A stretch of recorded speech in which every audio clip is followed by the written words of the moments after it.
Bismillahirrahmanirrahim. Nastaghfirullahaladzim. Assalamualaikum warahmatullahi ta'ala wabarakatuh. Alhamdulillahilladzi tafarrada bil izzi wal jalal wa tawahhada bil kibriyai wal kamal. Ahmaduhu ala kulli hal hamdan yuqabilu ni'mah wa yudafi'u niqmah wa yusawi ziyadatan ni'amahu fi hal wal mal. Wa asyhadu an la ilaha illallah wahdahu la syarika lah zulman wal adhal. Wa asyhadu anna sayyidina Muhammadan abduhu wa rasuluh al-munqidhu minad dalal wa da'i ila asrafil hisal bayyinul haram minal halal sallallahu wasallam alaihi wa ala ashabihi wa ali khairul al. Amma ba'd. Ayyuhal aba, ikhwan mustami'in hadirin rahimani wa rahimakumullah. Alhamdulillah thumma alhamdulillah.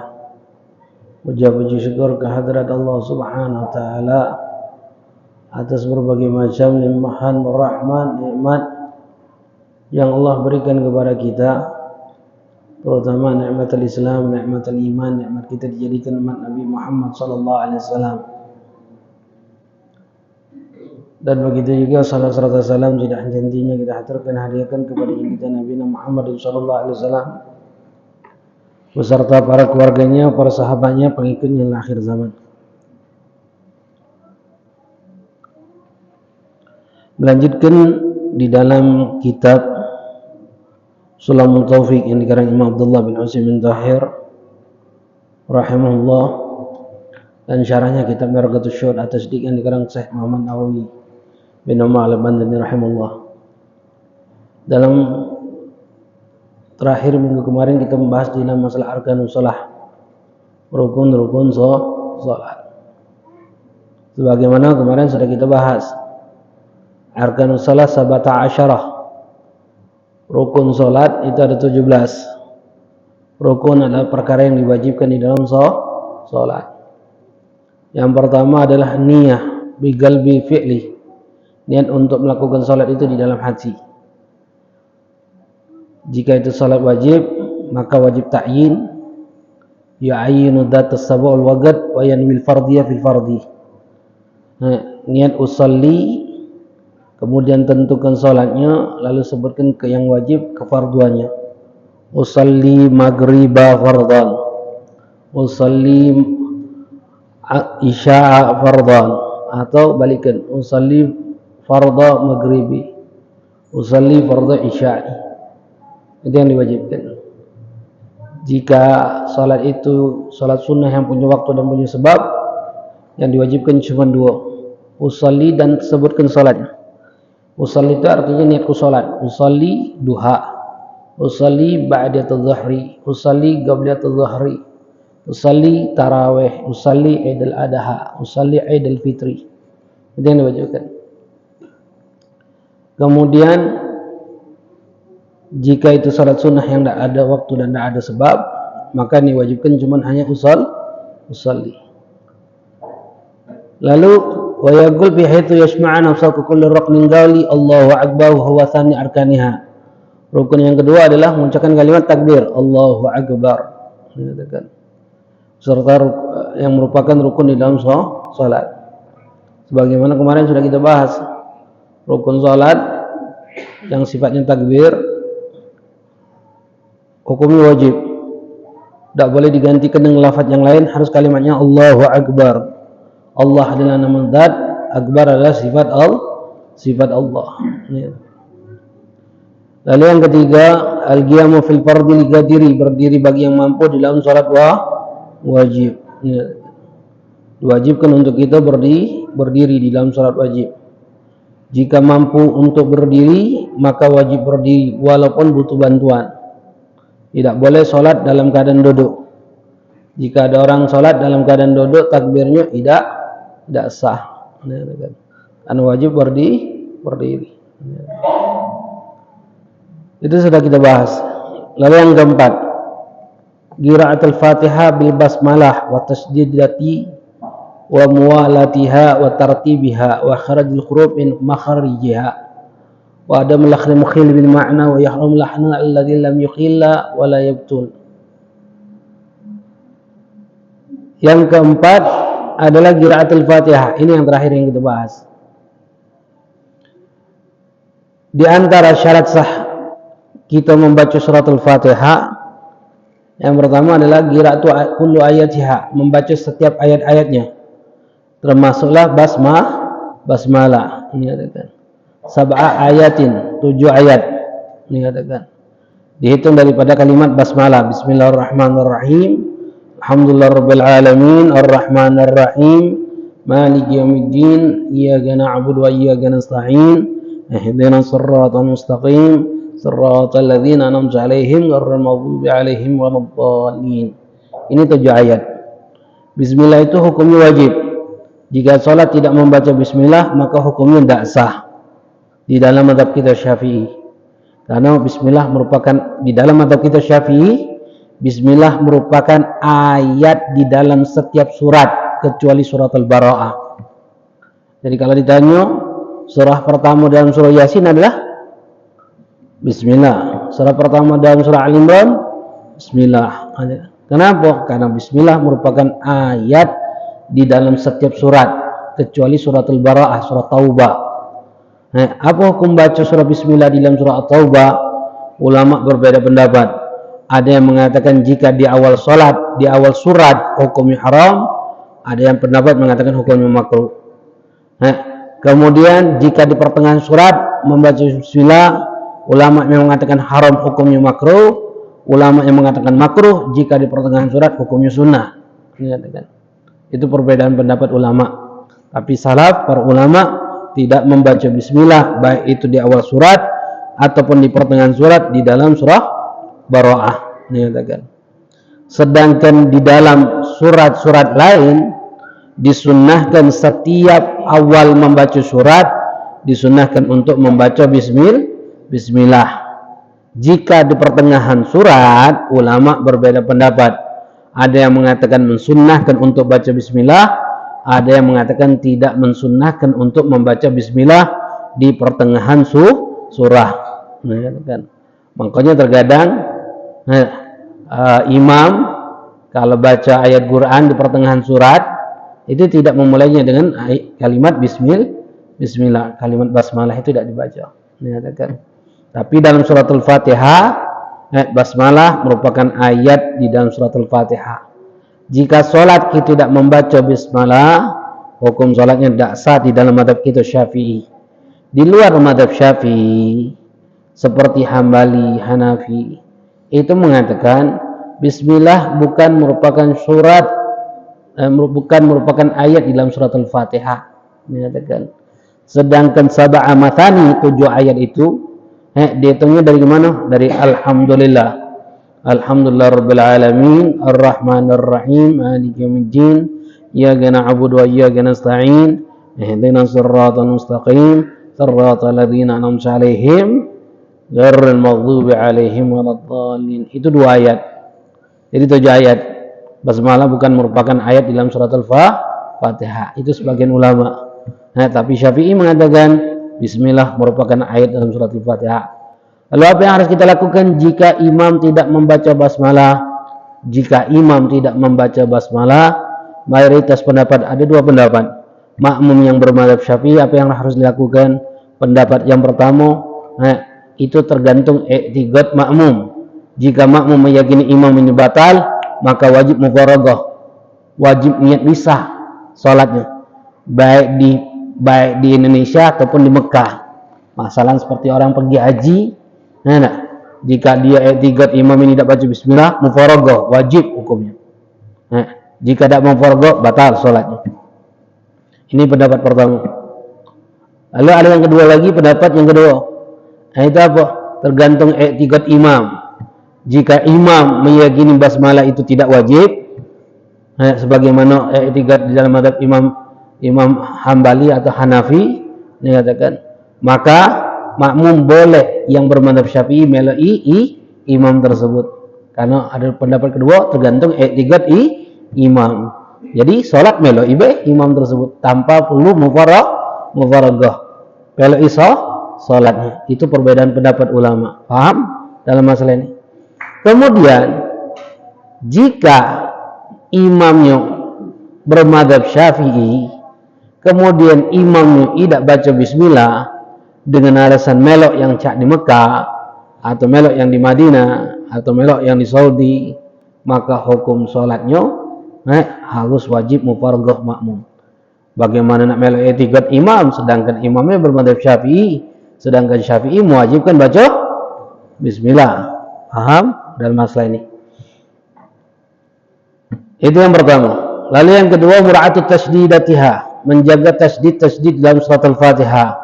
Ada berapa tasydid dalam surat Al-Fatihah? Ada 14 tasydid di dalam surat Al-Fatihah. Jika tasydid tidak kita baca, maka hukumnya tidak sah. Makanya perhatikan tasydid dalam surat Al-Fatihah tersebut. Yang jumlahnya ada 14. Kita hitung. Bismillah. Di mana? Lamul jalalah. Bismillah. Ar-Rahman. Ar-Rahim. Alhamdulillah. Lamul jalalah. Rabbil alamin. Di mana? Ba. Ar-Rahman. Ar-Rahim. Maliki yaumiddin. Iyyaka na'budu iyyaka nasta'in. Sebagian ulama di dalam kalimat iyyaka na'budu meletakkan jeda antara iyyaka na'budu. Nah, jeda sebentar. Iyyaka na'budu. Tak menyambung. Kalau kita kan biasanya baca iyyaka na'budu wa iyyaka nasta'in. Kana na'budu kana nasta'in. Kita sambung. Sebagian lagi ulama mengatakan jedakan iyyaka na'budu wa iyyaka nasta'in. Ini katakan ada jeda tersebut, ini katakan. Kemudian ihdinas siratal mustaqim. Sad. Siratal ladzina di pojok lam. An'amta 'alaihim ghairil maghdubi 'alaihim waladdallin. Di atas dad waladdallin di pojok dad dan di pojok jumlahnya ada berapa? 14. Jika tasydid tidak kita baca, maka Fatihahnya tidak sah. Banyak terkadang kenapa tidak sah? Karena akan merubah makna. Contoh di dalam kalimat iyyaka. Kalau iyyaka hanya kepada engkau na'budu kami menyembah, wa iyyaka dan hanya kepada engkau nasta'in kami minta pertolongan. Ini katakan. Kalau kita hilangkan iyyaka na'budu wa iyyaka nasta'in, iyyaka na'budu wa iyyaka nasta'in. Iyyaka na'budu wa iyyaka nasta'in. Iyyaka tanpa tasydid, iyyaka apa artinya? Ba'as sama cahaya matahari. Cahaya matahari. Iyyaka tanpa tasydid, ini katakan. Artinya cahaya matahari. Iyyaka na'budu wa iyyaka nasta'in artinya cahaya matahari na'budu kami menyembah, cahaya matahari nasta'in kami minta pertolongan. Naudzubillah. Itu yang dikatakan ulama, harus dihati-hati. Kemudian mualah yang ketiga, mura'atu, mualah terus menerus di antara kalimat-kalimat tersebut. Jangan dipisahi dengan zikir yang lain. Lalu tartibuha, yang keempat tertib. Kemudian mura'atu ikhraj huruf min makhrajiha, menjaga huruf-huruf di dalam makhrajnya. Tidak boleh kita merubah huruf tersebut. Jika kita merubah disertai kita mampu untuk mengucapkan dengan kalimat yang benar, maka hukum salatnya tidak sah. Hukum salatnya tidak sah kecuali memang tidak mampu. Contoh masalah huruf ra. Kalau wong tidak pacak mengucapkan ra, ra itu yang penting ujung lidah nyentuh langit tersebut ujung. Ra. Nyentuh dikit be sudah cukup dikatakan ra mahrajnya, dikatakan ada di ujung itu ra, dikatakan dikit b sudah cukup, dikatakan ulama. Yang penting ada sentuhan tersebut nyentuh ke langit-langit. Kadang ada waw yang jelas, ada kadang waw yang tidak jelas. Tapi berbeda kalau seandainya dia merubah huruf ra itu jadi green, masalah. Bismillahirrahmanirrahim. Maka otomatis Fatihahnya tidak sah. Jika dia mampu untuk mengucapkan ra dengan benar. Tapi jika dia memang tidak mampu untuk mengucapkan ra dengan benar, maka hukum sah solat bagi dia, tapi dia tidak baca jadi imam. Menyatakan. Begitu juga contoh lagi, apa lagi? Dal diganti zai, alladzina diganti allazina. Ada allazina atau alladzina, dikatakan dal diganti jim atau diganti zai. Banyak. Shad diganti sin, syiratal ladzi. Siratal ladzi, dikatakan shad syiratal ladzi, ini enggak siratal ladzi, dikatakan shad diganti sin. Kalau baca lalu dirubah, hukumnya tidak sah Fatihahnya. Ulang lagi dari awal. Jika dia lanjutkan kemudian dirukuk, batal salatnya, dikatakan. Tapi kalau memang tidak baca nian sudah, maka sah bagi dia, tapi ingat dia tidak baca jadi imam, dikatakan. Kemudian berikutnya ada melahan mukhil bil makna. Tidak ada lahan-lahan yang merubah makna. Contohnya apa? Merubah harokat. Contoh alladzina an'amtu, diganti an'amta. Alladzina an'amta dia ganti dengan an'amtu, dikatakan. Atau dia ganti dengan kasrah an'amti, dikatakan. Kalau an'amtu aku yang berikan nikmat, kalau an'amti engkau yang berikan nikmat tapi mu'anas betino, dikatakan. Itu mukhil, dikatakan.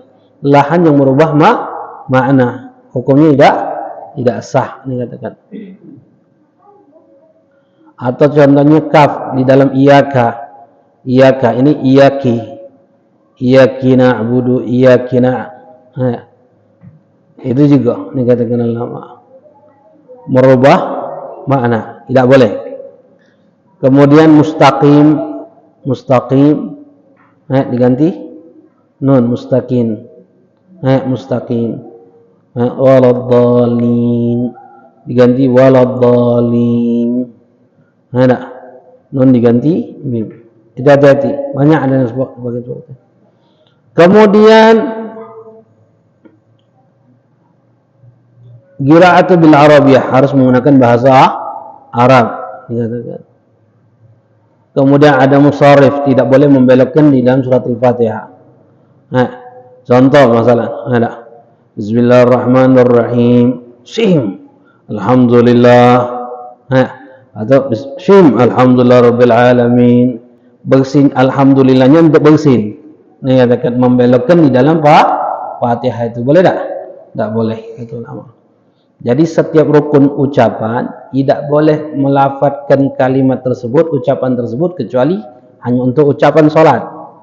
Jika kita belokkan maka hukumnya tidak sah, ini katakan. Kemudian isma'u nafsahu li jami' hurufiha, kedengaran dewek. Ini penting ikhwan. Sebagaimana kemarin sudah kita bahas, di dalam qiraatul wajibah, bacaan yang diwajibkan rukun-rukun salat, takbiratul ihram, Fatihah, tahiyat akhir, salawat, salam, itu wajib kedengaran dewek. Wajib kedengaran dewek. Nah, salatnya salat wajib, salat sunnah, malam, siang, imam, makmum, lanang, betina, wajib kedengaran dewek. Yang wajib kedengaran dewek, yang sunnah kedengaran sendiri. Artinya jika tidak dilafadzkan, dia tidak dapat pahala. Baik itu dalam sholat ataupun di luar sholat. Baik itu di dalam sholat ataupun di luar sholat, apapun. Qiraat, walaupun bahkan qiraatul Quran, kita baca Quran dalam hati, dapat pahala tak? Tidak. tidak dapat pahala, sama sekali tidak dapat pahala. Baca Quran dalam hati tidak dapat pahala. Nah, makanya apa? Harus kedengaran dewek. Baca Quran, dapat pahalanya apa? Cuma nyingok Qurannya baik. Karena nyingok Al-Quran ibadah. Dengan nyingok Quran dapat pahala. Ini katakan ulama.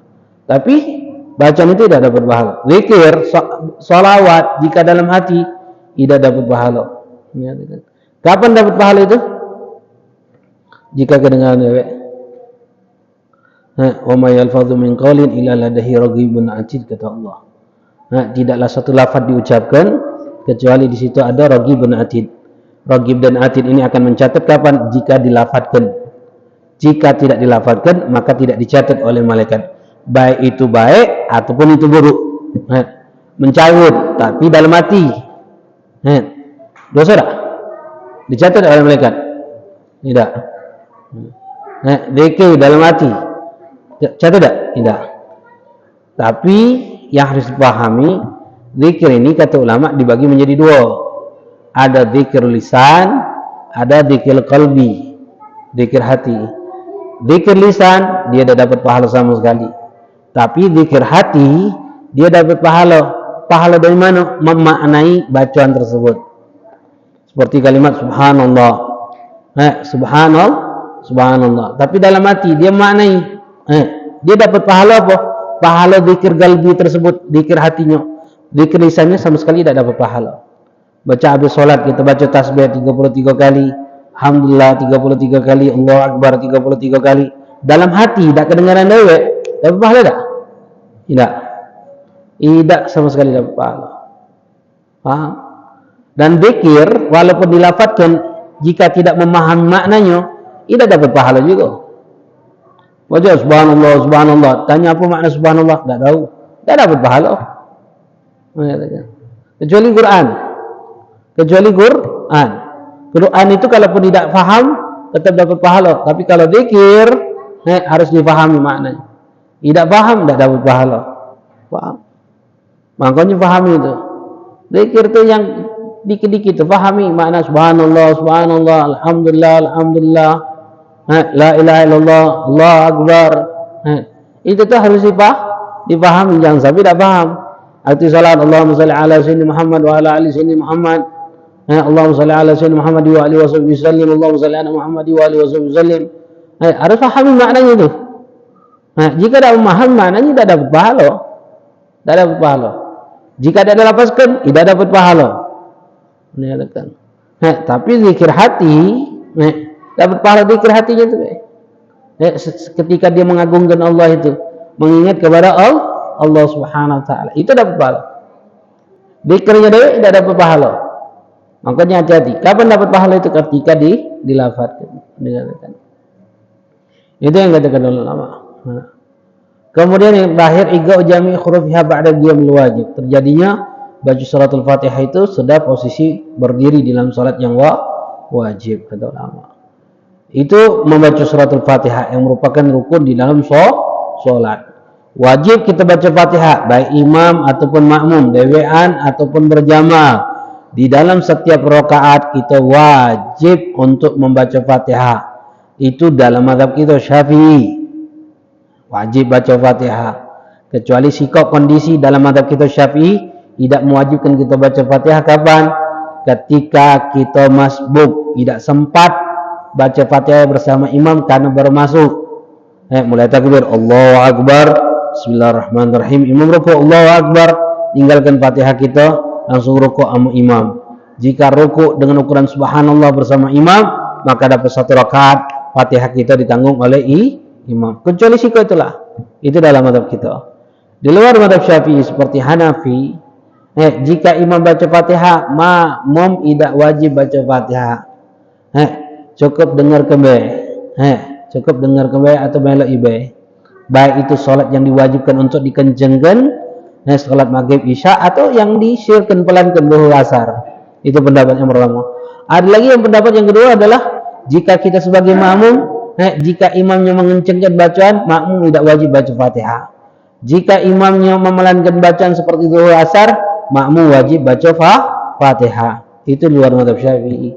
Tapi di dalam mazhab Syafi'i, nak salatnya jahar, maghrib, isya atau syir, zuhur, asar, selagi dia salat setiap rakaat, baik dia makmum ataupun imam ataupun dewean, diwajibkan baca Fatihah. Walaupun dia makmuman, wajib baca Fatihah. Tidak baca Fatihah, hukumnya tidak sah salatnya. Itu yang dipahami. Kemudian yang kelima, rukun di dalam rukun salat adalah ruku. Ruku ini bi an yanhaniya bihaitsu tanalu rahatu rukbatihi. Ruku ini syaratnya membungkukkan badan. Sekira-kiranya dua telapak tangan ini bisa menyentuh kedua lutut. Itu yang dikatakan ulama. Ruku dikatakan. Membungkukkan badan. Yang paling afdalnya mensejajarkan antara tulang punggung, pundak dan kepala seperti papan siko. Kemudian menegakkan kakinya. Kemudian meletakkan dua telapak tangan, sunnahnya di dua lutut. Di dalam keadaan lenggangkan, tidak rapatkan, lenggangkan. Kemudian bagi laki-laki antara sikut dengan lambungnya direnggangkan, sedangkan perempuan sunnahnya dirapatkan. Itu sunnahnya ketika ruku. Kemudian disunahkan matanya menengok tempat sujud ketika ruku. Jadi tidak turunnya, tapi sunnahnya bungkukkan badan, matanya ini menengok tempat sujud. Kemudian yang keenam, tumaknina fihi, tumaknina dalam ruku tersebut dengan mengucapkan sunnah, zikir yang dianjurkan subhanallah. Ada riwayat mengatakan subhanallah azimi. Ada lagi mengatakan subhanallah azimi wa bihamdi. Itu zikir yang dianjurkan. Jadi kalau kita baca subhanallah dapat pahala. Ini katakan zikir subhanallah. Yang mana yang afdal ya subhanallah azimi. Ini katakan. Ada lagi mengatakan subhanallah azimi wa bihamdi. Ini katakan. Itu semua riwayat. Tumakninah sendiri dengan ukuran subhanallah. Diam sebentar dengan ukuran subhanallah. Kemudian i'tidal. Ketika ruku, setelah ruku di posisi i'tidal. Sami Allahu liman hamidah. Ketika i'tidal dikatakan ulama bi an yantasiba qa'iman. Kembali ke posisi tegak, an ya'uda bi qasdi dzalika i'tidal, dan dia tegak dengan niat tujuan untuk tegak. Ini katakan. Tegak ini, posisi i'tidal ini syaratnya tidak boleh tujuan untuk i'tidal kecuali untuk i'tidal. Yang kedua syaratnya allayatul dzalika, tidak boleh berlamu-lamuan di dalam posisi i'tidal. Kenapa? Karena i'tidal itu rukun pendek. Rukun pendek di dalam sholat itu dua, duduk di antara sujud dan i'tidal. Jika kita berlamu-lamuan, ukurannya lama-lama itu apa kata ulama? Ukuran lama itu melebihi zikir yang dianjurkan, zikir i'tidal, doanya Sami Allahu liman hamidah rabbana lakal hamdu mil'u samawati wa mil'ul ardi wa mil'u ma syi'ta min syai'in ba'du, ditambah surat al-Fatihah, bismillahirrahmanirrahim sampai selesai waladhdallin amin. Maka jika berlebih itu batal sholatnya, i'tidal, karena dianggap rukun pendek. Kecuali kata ulama, kecuali di dalam sholat tasbih, dan kecuali di rakaat terakhir untuk membaca kunut, maka boleh dipanjangkan di rakaat terakhir untuk membaca kunut, baik itu kunut subuh yang dibaca ketika subuh atau yang dibaca ketika witir terakhir di bulan Ramadan, atau kunut nazilah yang dibaca setiap habis salat, baik itu salat wajib ataupun salat sunnah. Kunut nazilah itu paling afdal dibaca setelah salat wajib. Setiap salat sunnah dibaca. Ketika kaum muslimin kita ataupun kaum muslimin yang terjadi di sekitar kita atau di luar dalam keadaan kesusahan, maka disunnahkan bagi kita untuk membaca kunut nazilah. Selayaknya kita baca itu kunut nazilah, baik itu salat maghrib, salat isya, salat zuhur, asar, subuh untuk senantiasa baca kunut nazilah. Bahkan dianjurkan kita membaca kunut itu memanjangkan kunutnya di dalam kunut nazilah. Ini katakan. Kalau kunut subuh tidak disunahkan panjang. Karena yang sudah diriwayatkan, yang riwayat tersebut adalah riwayat Sayyidina Hasan. Karena Rasulullah mengajarkan kunut tersebut kepada Sayyidina Hasan bin Ali Abi Thalib, cucunya Rasulullah sallallahu alaihi wasallam. Ini katakan. Selain itu kunut nazilah. Nah, kunut nazilah ini kunut yang namanya kunut itu adalah zikir yang mencakup di situ doa dan di situ pujian. Apapun zikir yang mencakup di situ doa dan pujian lalu ditutup salawat itu kunut. Jadi Allahumma ghfirli ya ghafur, Allahumma ghfirli doa ya ghafur pujian. Itu kunut. Atau lagi kunut yang dianjurkan oleh Rasulullah sallallahu alaihi wasallam. Allahumma hdina fi man hadait di dalam salat subuh atau subuh witir akhir di bulan Ramadan. Atau kunut nazilah. Banyak kunut-kunut nazilah ini. Di antara kunut nazilah yang dianjurkan yang diriwayatkan dari yang dianjurkan oleh Habib Salim Syatri, di antaranya adalah Allahumma arhamna wa'adhafina wahfadna wansurna wa farij 'anna wal muslimin, Allahumma qina wa iyyahum syarra masa'ibid dunya waddin, Allahumma aslihna wa asliman fi salahi salahil islam wal muslimin. Dan banyak lagi siga-siga ucapan-ucapan di dalam doaku kunut tersebut, dan selayaknya kita membaca doa tersebut di dalam doa kunut yang dikenal dengan kunut nazilah. Bahkan dalam satu riwayat hadis Rasulullah sallallahu alaihi wasallam mengatakan tulul kunut yakhafifu syakratul maut. Panjangkanlah kunut kata Rasulullah sallallahu alaihi wasallam karena itu akan meringankan ketika syakratul maut. Ini katakan. Makanya dianjurkan ketika kunut nazilah kita panjangkan kunut tersebut. Makanya kalau kita jengok imam Masjidil Haram misalnya, kalau dia baca kunut panjang karena sunnah memang dianjurkan untuk memanjangkan kunut. Tapi bukan kunut subuh. Sedangkan kunut subuh sesuai dengan apa yang sudah diriwayatkan tidak boleh dipanjangkan. Jika dipanjangkan hukumnya makruh. Dikatakan bagi siapa? Bagi imam yang jamaahnya silih berganti baca di sini. Tapi kalau dewean atau makmumnya ridho dengan imam manjangkan, itu tidak apa-apa. Kunut subuh ditambah kunut nazilah. Itu lebih afdal, itu lebih baik. Ini katakan. Itu yang dianjurkan kata ulama. Kemudian yang ke-8 tumakninatu fi. Tumaknina di dalam i'tidal tersebut. Kemudian ketika i'tidal disunahkan untuk membaca tasmid. Sami Allahu liman hamidah. Apa artinya? Allah Maha mendengar liman hamidah, bagi yang memujinya. Ini katakan. Itu makna sami Allahu liman hamidah. Jika imam mengucapkan sami Allahu liman hamidah, maka makmum mengucapkan apa?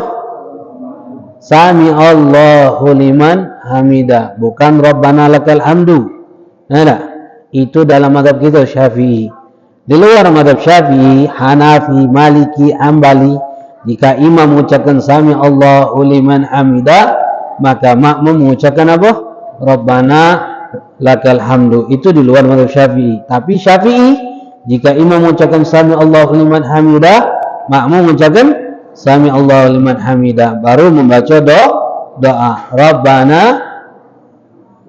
Rabbana lakal hamdu mil'us samawati wa mil'ul ardi wa mil'u ma syi'ta min syai'in ba'du.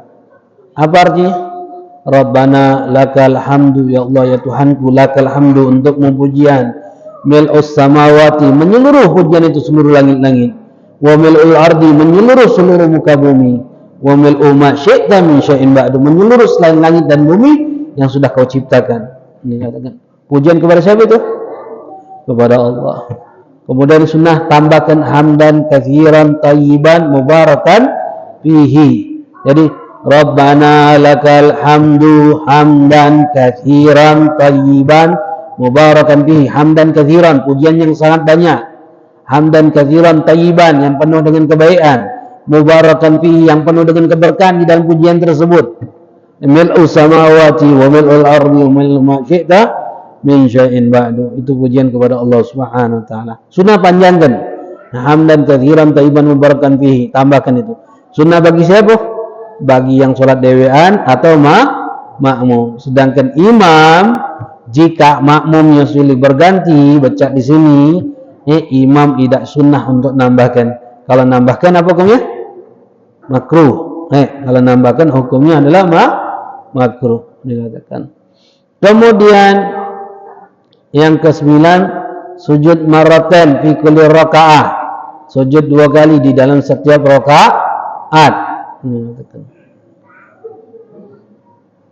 Di antara syarat sujud tersebut adalah ayyaba jabhatu ala musalla. Syaratnya ketika sujud meletakkan dahinya di atas tempat sujud. Itu syaratnya dikatakan. Dalam keadaan maksyufan, terbuka dahinya dikatakan. Itu syaratnya. Jadi harus meletakkan 7 anggota sujud dikatakan. Dahinya kebuka, maksyufan.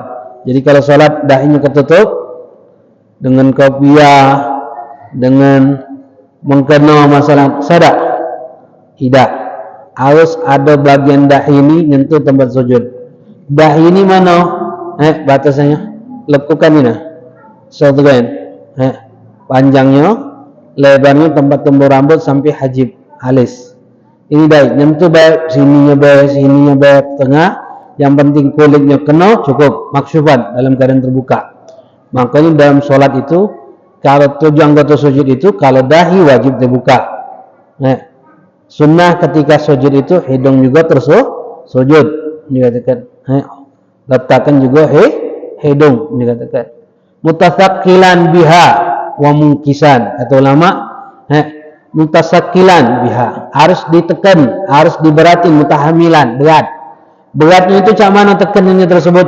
Sekiranya kapas kempes, biha itu lakana sujud ala gatan langkabas dikatakan. Sekiranya di atas tempat sujud itu di dahi kita ini ada kapas kempes, bukan berarti kita tekannya hitamkan dahi kita, bukan dikatakan. Karena hitamkan dahi itu ikhwan, untuk kita pribadi itu tidak baik. Kenapa? Karena dahi itu kalau kita hitami itu asar sujud, bekas wong sujud. Tapi jangan salah, jika ada wong yang dahinya hitam, itu berarti wong yang banyak sujudnya, wong yang baik. Tapi kalau kita tidak hitam, kita sengaja nak ngitami, gosok-gosok dahi kita biar dijinguan bekas sujudnya, itu tidak baik. Kenapa tidak baik? Karena itu asar ibadah, bekas ibadah. Yang namanya ibadah ini supaya bagus di mata Allah, cukup kita lakukan karena Allah. Jangan ditampakkan kepada manusia. Ada 2 hal dalam hidup kita ini supaya bernilai amal kita. Yang pertama, amal itu harus karena Allah. Yang kedua, jaga diri kita jangan sampai timbul sifat ujub di dalam amal itu. Apa sifat ujub itu? Merasa bangga dengan amal yang kita lakukan. Cak mana caranya dua-duanya harus kita lakukan? Caranya lakukan karena Allah, habisnya lupakan. Tak usah ingat-ingat. Jangan unjuk bekas, jangan unjuk tanda, apalagi foto dan berbagai macamnya. Cukup lakukan, lupakan. Nah, setiap amal ketaatan kita kepada Allah Subhanahu wa taala, itu yang dikatakan ulama. Itu yang harus dilakukan seperti itu. Banyak hal dalam hidup ini. Terkadang kita ni pengen uang tu tahu kita ni uang baik. Nah, ketika itu terjadi kepada kita, tidak bernilai amal ibadah kita nantinya. Apalagi setelah kita sudah melakukan amal, kemudian ada timbul sifat ujub, bangga dengan amal yang kita lakukan. Nah, itu yang harus kita lakukan. Mereka orang-orang saleh itu luar biasa. Makanya Rasulullah menganjurkan ketika kita nak bersedekah, tangan kanan menunjuk, tangan kiri jangan sampai tahu. Ada yang lebih hebat lagi mereka orang salihin itu. Mereka ketika bersedekah, kan kadang kalau kita bersedekah, uang tak kata yang tahu, tapi uang yang disedekahi tahu bahwasanya dia disedekahi. Ada yang lebih hebat lagi, uang yang disedekahi itu sampai tak tahu bahwasanya dia disedekahi. Saking mereka para salaf itu menjaga. Contohnya macam mana? Misalnya dia pedagang. Ada uang mengatakan, nak beli pempek. Masalah kita jual pempek. Harga pempek 10.000 siko. Di mana-mana 10.000 galau. Uang ini cuma duit punya 5.000. Punya duit. Mengatakan. Nawan dapat yang lain, orang lain 10.000 galau. Kita tahu nak nolong dia niatan kita. Apa yang kita lakukan? Ketika dia datang sama kita, nah pempek 5.000 be. Galak payut galak sudah. Mengatakan. Sampai uang yang disedekah itu tidak tahu. Dia beli akhirnya dengan harga 5.000 tersebut, dia tak ngerasa dirinya disedekahi. Niatan kita nak nolong dia. Mengatakan. Wong memikir, moga ada tempat sini. Mengatakan 10.000. Bayangkan bagaimana para ulama menjaga sampai uang yang disedekahi itu tidak tahu dirinya disedekahi. Saking hebatnya mereka orang. Mengatakan. Itu keadaan mereka orang. Untuk supaya apa? Supaya amal itu cukup dia dengan Allah yang tahu. Sampai uang yang disedekahi itu tidak tahu bahwasanya dia lagi dalam keadaan disedekahi. Kalau kita tidak, kalau baca orang tahu galau, simpan pula. Dengan alasan kenang-kenangan, foto, tunjuk bantuan, foto. Apa dia itu tuh? Tak apa. Ustaz, anak ini cuma jalan kembe. Jalan apa? Kami ini ada organisasi perkumpulan galak bantu wong. Yang melo itu ajarkan untuk ikhlas. Njuk beda usah tahu lagi ceritanya. Ada. Njuk beda saya tahu lagi ceritanya. Kalau nak belajar, nak ngajak uang, beramal. Buat apa nak ngajak uang beramal tapi tak bernilai di mata Allah? Buat apa? Ngajak uang beramal, payu sedekah, payu sedekah. Akhirnya uang yang diajak ini juga tidak bernilai. Kenapa? Sedekahnya nak dilaporkan dulu sama dia. Akhirnya dia tidak beramal juga. Amal apa itu? Kalau kita nak memang ngajak orang beramal, bayu melok sedekah. Tapi sudah sedekah, dah salah nak tahu apa dia urusannya. Cukup yang jelas, bainak wa bainallah. Urusan itu dengan Allah baik. Aja itu harusnya. Ini dah. Ai tak percaya aku. Ai tak percaya. Nak sedekah, nak nunggu percaya dulu. Mana kita ni? Ada. Nak beramal ai tak percaya aku nunggu dia. Ada jadi aku nak galak. Nak bersedekah sama dia. Nak nunggu percaya dulu. Mana nak beramal lagi, nak nunggu dulu percaya. Ini yang terjadi. Ini yang terjadi dalam kehidupan kita. Ingat, kalau kita nak beramal, beramallah sudah. Tutup mata kita. Bainak wa baina Allah. Urusan itu urusan inti dengan Allah.